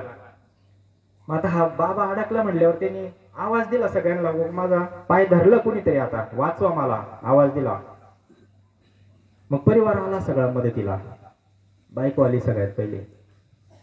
आता प्रेम असतं. बायको आली, तिने आता हा पुढं होता ना, तोंड तिकडं होतं, मागून शेपूट धरली. तर शेपूट कशाने धरणारे, हत्ती सोडली नाही. मग ती बाई आली विचारी, हत्तीला यावंच लागल, बाकीचं जरी नाही कोणी आले. तिला वय झालं तरी करावंच लागत, म्हातारा जरी झालं पार. आहे ना प्रमाण. बाईला म्हणता मरते तरी, हा खर मरता तरी वर्णाशी घर थुंकून या. किती जरी म्हातारीचे हाल झाले, पण शेवट तिला यावं लागत असतं सेवेला. ती आली, तिच्या माग बाकीचे पण आले, मुलं आले, सगळे नातू आले, त्यांच्या बायका आल्या त्या मुलांच्या. आणि सगळं असं शेपूट सोड, शेपूट सोड, शेपूट सोड. आता ते किती हजार असतील त्यांची संख्या पहा. एवढी लाईन लागली त्याला वाचवायसाठी. या गजेंद्राला, तो कोणाच्या तावडीत होता, नकराच्या म्हणजे काळाच्या तावडीमध्ये हा जीव आहे. आणि त्याला वाचवण्यासाठी हा सगळा परिवार आहे पाठीमाग. ओढू राहिले पाठीमाग. पण तो काळ इतका बलवान होता महाराज, नकर इतका बलवान होता तो, कारण त्याची पाण्यामध्ये शक्ती. आता ज्याचं त्याचं गल्लीमध्ये जास्त त्याचं राहतच. गल्लीच्या बाहेर गेल्यावर नाही सांगतात, पण आपल्या आपल्या गल्लीत आपली आपली चालती. मगरीची त्या शक्ती पाण्यामध्ये असते ना, पाण्यामध्ये असल्यावर तिच्याकडे फार शक्ती असते. मग ती काही केल्या आवराना सगळ्यांना. त्या गजेंद्राला वडायचा प्रयत्न करू राहिले, पण गजेंद्र काय वडल्या जायना. कसं वडेना, हा काळरूपी नकराने त्याचा पाय धरला. सोडविना तेथे काय प्रमाणे सोडविना राजा दिवशीचा चौधरी अनेक सोयरी भली भली. काळाची उडी पडेल बजावा. काळाची उडी पडली ना कोण काम येत नसतं महाराज शेवट. मग हे वडून वडून थकले. आता किती वेळ थांबणार आहे. झाले म्हणले असं म्हाताराच झाला ते काय होणार आहे. सगळं व्यवस्था लावून दिली होती ना मागची. पोरांच्या वाटण्या विटण्या करून सगळं अगदी सगळ्यांचं प्रपंच व्यवस्थित चालू होता. मग काय राहिलं म्हाताऱ्याचं तरी. आता गेला तर गेला जाऊ द्या. आता एवढे जण जरा त्याला वडायला लागले पाठीमाग तरी जरी येत नसेल जाऊ द्या म्हणले म्हाताऱ्या असून तरी काय आता वय भरपूर झालं. आपली त्यांची काय वेगळी परिस्थिती नाही. विसरून जातो महाराज आपण जे आपल्या आई वडिलांनी उपकार केलेले असतात. इथपर्यंत कशा परिस्थितीमध्ये आणलं ते सांगायला पाहिजे इथून. त्याच व्यासपीठ आहे महाराज. विसरून जातो आपण. आणि शेवटी अंतकाळी मी परदेशी. शेवटी टाकून या गेले मज लागे स्मशानी. सगळे टाकून जातात महाराज. मग सगळे थकले. हळूहळू नातू निघून गेले. हळूहळू ते पोरं त्यांच्या बायका. मग आता काय यांनी ते जे शेपूट सोंड होतं ना ते सोंडी सोडून घेतले ना हत्तीच्या कानात घातले जास्त त्याच्या नवऱ्याच्या. ते विकास महाराजांनी फार सुंदर वर्णन केलेलं आहे महाराज. ज्या शेपटीला सोंडी होत्या ना वडायला ते वडायला ज्या सोंडी होत्या त्या काढून घेतल्या ना आपल्या नवऱ्याच्या कानात घातल्या. ते कानातलं लय अवघड होतं सांगेल. तुकडाच एकाच्या दोनच चुली राहिले. अवघड काम राहते. कानात सांगायचं लय अवघड काम. जपून राहायचं आपल्यासारख्याने. म्हणून जस त्याच्या नवऱ्याच सांगितलं काय खरंय म्हणले म्हाताऱ्याचं द्या नाच सोडून आता. आहे म्हातारी पाहिजे म्हणले करीन भांडे नदी तिचे. आले ना सगळे सोडून दिले. आता हिला कुठं हालता येत आहे. ती आयुष्याची गाठ मारली तर जाती काही सुटत नाही. मी थांबले भाऊ. किती दिवस थांबणार आहे. कंटाळले शेवटी. मग प्रमाण झालं आपलं बैल म्हणता मर. कटायली ती पण निघून गेली. कोणीच नाही राहिलं. कोणीच नाही राहिलं. एकटा राहिला. मग त्याला वैराग्य निर्माण झालं. मग विरक्ती निर्माण झाली. मग भगवान परमात्म्याची आठवण झाली. जेव्हा कोणीच धनदारा पुत्र जन सर्व मिथ्या हे जाणून अनुभव आला त्याला प्रचिती आली हे आपलं कोणी नाही गड्या. संत आयुष्यभर सांगत होते. आपण आयुष्यभर कार्यक्रम ऐकले. सत्संग ऐकला. प्रवचनाला प्रदोषला जायचो. ऐकायचं पण ऐकलं नाही ना. ऐकलं पण ऐकलं नाही. हे तर खरं निघाले म्हणले शेवट. आता काय करायचं कोणीच नाही राहिलं. मग त्याला आठवलं अरे द्रौपदी जेव्हा संकटात होती ना आणि तिने जेव्हा भगवंताचा धावा केला भगवान परमात्मा आले वाचवलं. मग त्याला आठवण झाली. आणि मग त्या सरोवरातलं एक कमळाचं फुल घेतलं आणि ते आकाशाच्या दिशेने फेकलं. काय ओळख नव्हती भगवंताची. कसं भगवंत कळलं. आयुष्यभर संगती नाही. संतांची संगत नाही. भगवंताची सेवा नाही. कसा भगवंत कळलं. फुल फेकलं. म्हणले कोण जगाचा चालक मालक असेल त्याला माझं हे फुल समर्पण. माझी मदत करा म्हणले. आता मला याच्यातून सोडवा. मग भगवान परमात्मा आता दयाळू आहे. नारायणाचा धावा केला. आता त्याचं इतकं दयाळूपण आहे. आपण मागच्या सत्संगामध्ये पाहिलं एकदा. अजमेळाचा प्रसंग पुढे आहेच ते उदाहरण. आपण हा शेवटचा दृष्टांत पाहू आणि सेवा आटोपती घेऊ कारण बराच वेळ झालाय. 8:45 झाले. शेवटचा प्रसंग एवढा सांगून सेवेला पूर्ण विराम देऊ. मग भगवान परमात्म्याला दया आली. पाठीमाग आपण पाहिलं होतं अजमेळाचा प्रसंग. अजमेळाच्या तो त्याच्या पोराला आवाज देत होता. नारायण त्याच्या पोराचं नाव होतं. नारायण नारायण नारायण धाव अंत काळाला. पण भगवान परमात्मा म्हणले जा विष्णुदूत त्यांना म्हणले दूतांना तुम्ही जा त्याला वाचवा. देवा काय भोळे तुम्ही. आता त्याच्या पोराचं नावाने आढळून राहिला तुम्ही कशाला. त्याच्या पोराला आवाज देऊ राहिला तुम्हाला नाही आवाज देऊ राहिला. देव म्हणले मला कळतं सगळं तुम्ही ना कशी मला. नारायण मी आधीच आहे का तो नारायण आधीच आहे. मी नारायण आधी होतो म्हणून त्याचं नाव नारायण ठेवलं ना. ते मला बाकीच काही माहित नाही. तुम्ही त्याला जाऊन सोडवा. सोडवलं. तसं भगवान परमात्म्याला दया आली. माझा भक्त कोणी का असताना त्याने अंतकाळी जरी नामस्मरण केलं ना तर ती बुद्धी होत नाही बरं का. हा अंतकालेचे मामेव स्मरण मुक्त राजबोध आहे. आता ते तसे नाही मला श्लोक म्हणता येणार पण अर्थ सांगू शकतो. अंतकाळाला जरी माझं स्मरण केलं ना भगवान परमात्मा त्याच्या धामाला घेऊन जात असतो. पण अंतकाळी स्मरण होणं पण इतकं सोपं नाही. म्हणून अभंग लिहिला याजसाठी केला होता. अट्टहास आयुष्यभर करावा लागतो, तेव्हा अंतकाळी नाम येत असतं. अंतकाळी ज्याचे नाम आले मुखा, ज्याच्या अंतकाळात नामाला त्याचा उद्धार होत असतो, पण इतकं सहजासहजी नाम येत नाही. पण हा याचं काहीतरी कुठल्या तरी जन्मीचा आता हे मागचे सगळे योग भ्रष्टच होते.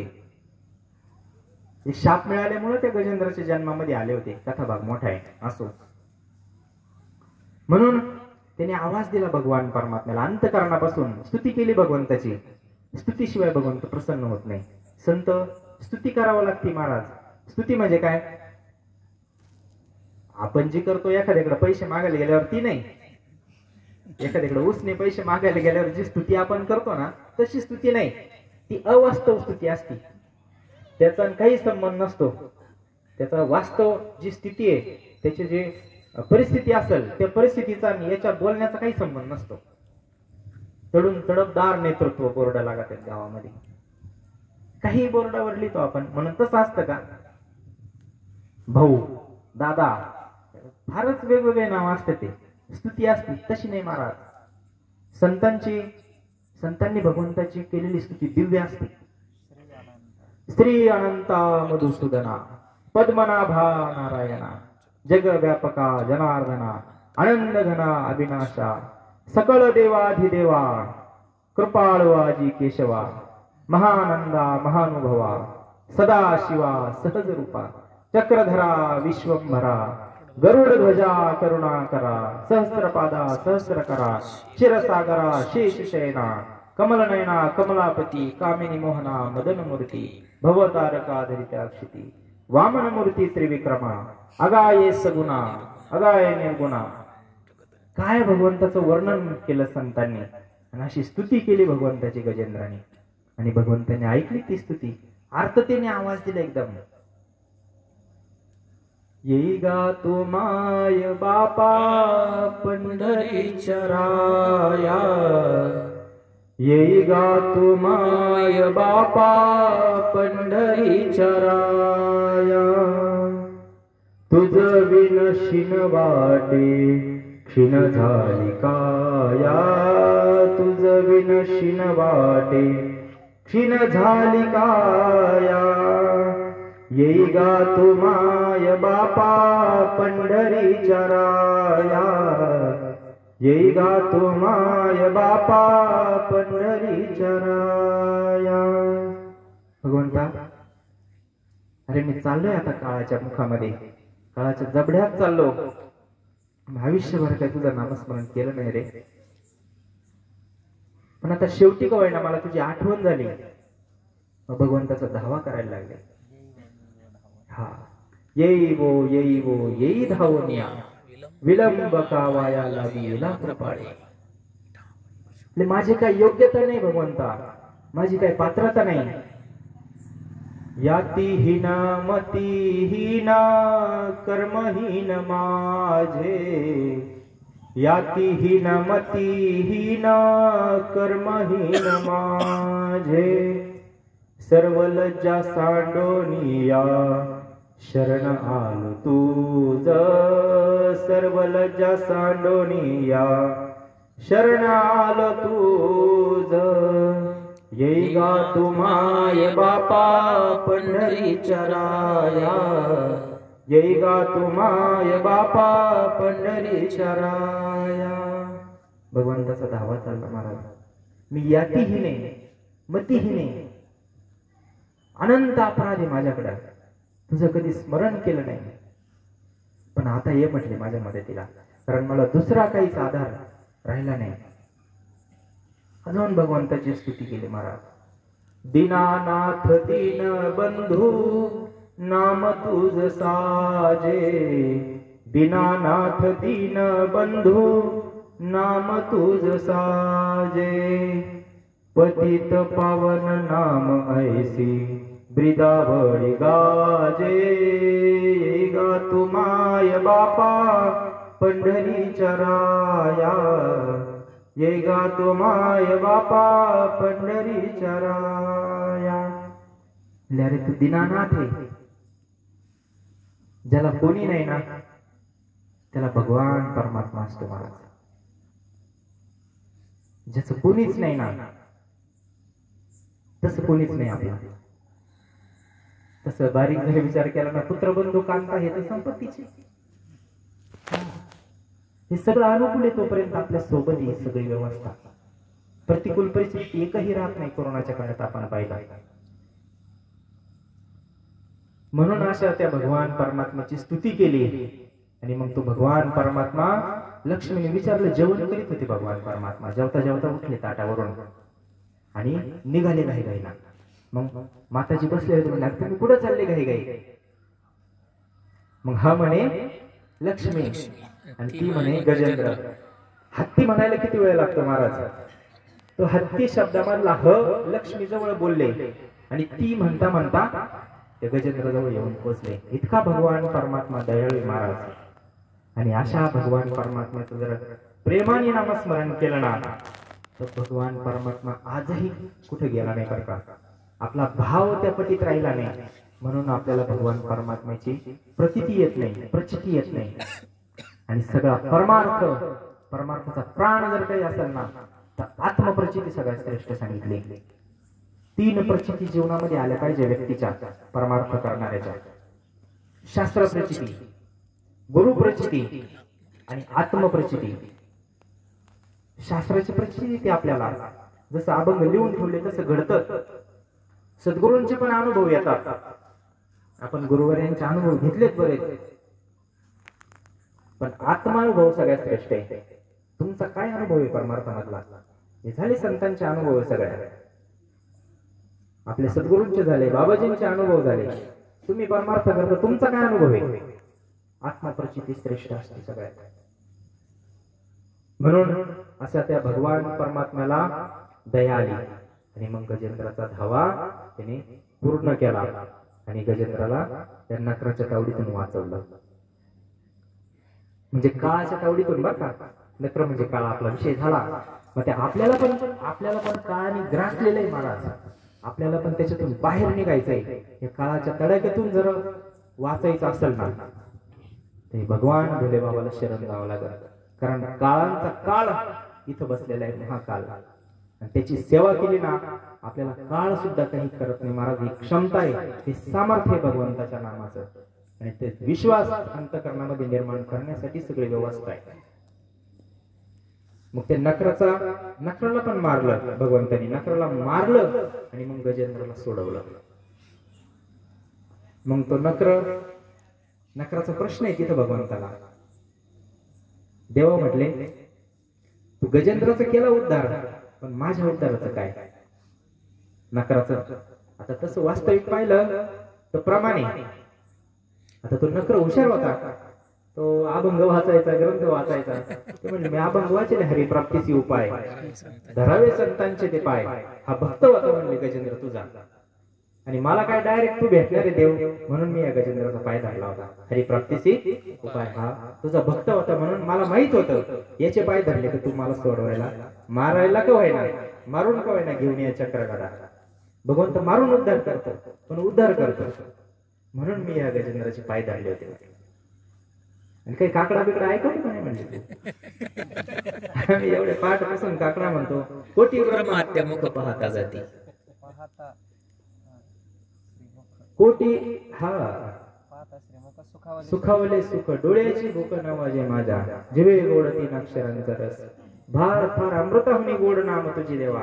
असं ते भगवंताचं नाम आहे.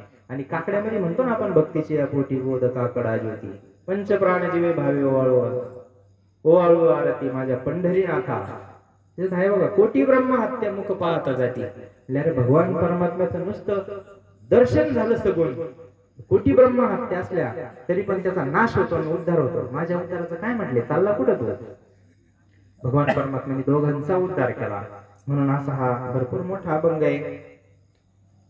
एक अभंग सुचवला होता मला, पण तो जरा क्षेपक असल्यामुळं घेता नाही आला. कारण कसं आहे, थोडेसे इथं व्यासपीठावरून नियम पाळल्या पाहिजे, म्हणून तो गाथ्यामध्ये नव्हता, म्हणून तो अभंग घेतला नाही. त्याचा पण नामाचंच महत्व सांगितलेलं होतं. आणि भगवान परमात्म्याचा जो हे निळकंठ जे नाव पडलं ना, तो प्रसंग त्या अभंगात होता, म्हणून त्याला हा जुळता मिळता अभंग होता माऊलींचा, म्हणून हा अभंग घेतला आपण. झालेली सेवा. नाम प्रल्हाद उच्चारिता या सोडवी नरहरी, उचलून घेतला कडेवरी भक्त सुखी निवाला. म्हणून अशी हे गायकी परिवार यांची आज पंगत आहे. त्यांना धन्यवाद खूप खूप. कारण अचानक सांगितलं त्यांना, बरं का, अचानक सांगितलं. आणि सेवेला आहे ना महाराज, एक ध्यानात ठेवा बरं का सगळे. झालं आपलं आता प्रवचन संपलं. हे असं वातावरण कायमच आहे आता 2-3 महिने अजून पावसाळ्याचं वातावरण आहे. म्हणून ज्याला शक्य होईल, आता हे कार्यक्रमवाले तरी काय काय करतील, म्हणून आपली एक बसायला गोणी घरूनच घेऊन येत जातात. इलाज नाही त्याला, काय करणार आहे, आपलं सगळ्यांच्या सहकार्याने हे काम चालू आहे. म्हणून ध्यानात ठेवायचं ना, अंत आली तर थोडी मोठी आणा, नाही तर 2 आणा. म्हणजे आपल्या बरोबर अजून एक पाहुणे आता या असे पिंपळफुट्यावरून, इकडून गव्हाणगावरून, पंचकृषीतून, पानवावरून मंडळी येते. यांनी नाही आणली तरी चालेल, आपण त्यांना मदत करू. आता कागद पुढे पुढे पाहणार आहे महाराज, फार अडचणी आल्या. आम्ही दिवसभर पाहत होतो, त्यांची तळमळ होती पण भेटली नाही कागद. व्यवस्था करून ठेवली होती, पण भोलेबाबाची कृपा झाली म्हणून बरं झालं. म्हणून असं सहकार्य करत चला. आणि अजून एक असा विषय बरं का, प्रदोषाच्या बाबतीत आहे ना, प्रदोष देण्याचं जे नियोजन चालू आहे ना यांचं, फार सुंदर नियोजन आहे बरं का. तिथं काही भेदभाव नाही आणि हा दरबार काय भेदभाव करायचा नाहीये. पण असं थोडासा मला अट्टहास वाटला काही मंडळींचा. माझा अधिकार नाही, पण मी बोलतो. तुम्हाला जर माझं मत पटलं तर विचारात घ्या, नाही तर माझं मला परत करा. का भगवंताची एक अभंग आहे बघा तुकाराम महाराजांचा, अवघा तो शकून हृदय देवाचे चिंतन. म्हणजे भगवंताचं चिंतन जर चालू असलं ना, तर त्याला कुठलाही काळ असो, कुठलीही वेळ असो, कुठलंही स्थळ असो, पवित्र असतं त्याच्यासाठी. तीर्थे पर्व काळ अवघी पायाते सकळ, संतांच्या पायाजवळ सगळे तीर्थ असतात, सगळे पर्व काळ त्यांच्या पायाजवळ असतात, सगळ्या जागा त्यांना अनुकूल असतात. हे आपले विचार आहे, फार आपले तळागाळातले विचार आहे महाराज. भोलेबाबांनी का स्मशानभूमी निवडावा साधनेसाठी? आपल्याला अशुद्ध वाटतं ते, आपल्याला अपवित्र जागा वाटते ती, म्हणून आपला विचार फार तळागाळात आहे महाराज. म्हणून सोमच प्रदोष पाहिजे, सोम प्रदोषच पाहिजे, असं काही नसतं महाराज. भगवंताच्या भक्ताला कुठलीच आट नाही. अवघाच शकून हृदय देवाचे चिंतन. तो अभंग पहा, त्याचं शेवटचं चरण असं आहे का, तुका म्हणे हरीच्या दासा शुभ पाळता ही दिशा. भगवंताच्या भक्ताला काहीच बंधन नाहीये, फक्त त्याने तो नामस्मरण करणारा भक्त असावा, प्रेमाने भक्ती करणारा भक्त असावा. त्याला सोमप्रदोषच पाहिजे, सोमवारच पाहिजे, असं काही बंधन नाही महाराज. कोणत्याही काळात तुम्ही इथे येऊन सेवा करा, कोणत्याही काळात फलप्राप्ती तीच. उलट जो ऍडजस्ट करून दुसरा प्रदोष घेतो ना, ज्याला इच्छा आहे सोमप्रदोष यावा माझ्या वाट्याला, पण जो ऍडजस्ट करून दुसरा प्रदोष घेतो ना, माझ्या मध्ये त्याला फलप्राप्ती जास्त. बघा भाऊंनी सुंदर उदाहरण दिलं. साखर कधी खा म्हणले, गोडची साखर कुठं खाल्ली, बाथरूम मध्ये जाऊन खाल्ली, मग गोडच लागत. झोपून खाल्ली तर बसून कसंही खा तुम्ही, साखर गोडच लागणार. तशी ही भगवान परमात्म्याची सेवा आहे महाराज, ही गोडच होणार तुम्ही कधी करा. म्हणून असा अट्टहास नसावा. आपल्या वाट्याला झाले 2-3 प्रदोष राहिले, आता परत वाट्याला येईन का नाही. म्हणून ज्याला जशी सेवा येईन वाट्याला, भोलेबाबाची इच्छेने तशी सेवा करावा. कोणाला कमी जास्त फलप्राप्ती नाही. भगवानचा दरबार आहे हा, इथं सगळ्यांना सारखीच सेवा आहे. सांगणाऱ्याला तीच फलप्राप्ती आहे, ऐकणाऱ्याला सुद्धा तीच फलप्राप्ती, पत्रवाळ्या उचलणाऱ्याला सुद्धा तीच फलप्राप्ती. आता हे पोरांनी सकाळपासून हे करून राहिले सगळं. हा तुम्हाला इथं गवत दिसतं का? त्या पोरांना सुद्धा ते सगळे छोट्या मंडळींनी केलं. हे लहान पोरांनी फार चांगले संस्कार. त्यांच्या आई वडिलांना धन्यवाद का त्यांनी त्यांचे पोरं भोलेबाबाच्या चरणी समर्पित केले सेवेसाठी. त्या सगळ्यांना धन्यवाद. कारण सगळ्यात जास्त काम त्यांचं इथे ते दिसत नाही महाराज, हे दिसतं सगळं. आपल्याला सगळं हे लागत, डेकोरेशन लागत, पण ह्या अशी बरीच मंडळी तर त्यांची सेवा दिसत नाही. त्यांना सुद्धा धन्यवाद. तुम्ही सगळ्यांनी तासभर ऐकून घेतलं, तुम्हाला सगळ्यांना धन्यवाद. लांबून मंडळी आले, सगळ्यांना धन्यवाद. गायके परिवाराला पण खूप खूप धन्यवाद. त्यांचं जरी प्रदोष असेल तर पण सगळ्यांचं सहकार्य आहे, सगळ्यांना धन्यवाद. आणि प्रत्येक वेळेस आमचे हा एवढा सुंदर आवाज पावसामध्ये तुमच्यापर्यंत पोहोचवला ते दरवेळेस विसरून जाते माझ्याकडून. म्हणून त्यांना पण आपले सुनील भाऊ आहे. कारण सहज काही गोष्टी मिळाल्या ना त्याचं महत्व कळत नाही. आता ते सहज आवाज दिला हजर आहे ना. आणि सेवा भावे भोळा भावे फार सेवा आहे अंतकरणात. त्यांनाही धन्यवाद. म्हणून झालेली सेवा भोले बाबांच्या चरणी बाबांच्या चरणी आपण समर्पित करू. सगळ्यांना धन्यवाद देऊ मंडळींना आणि सेवेला पूर्णविराम देऊ. पुंडलिकावर विठ्ठल श्री ज्ञानदेव तुकाराम पंढरी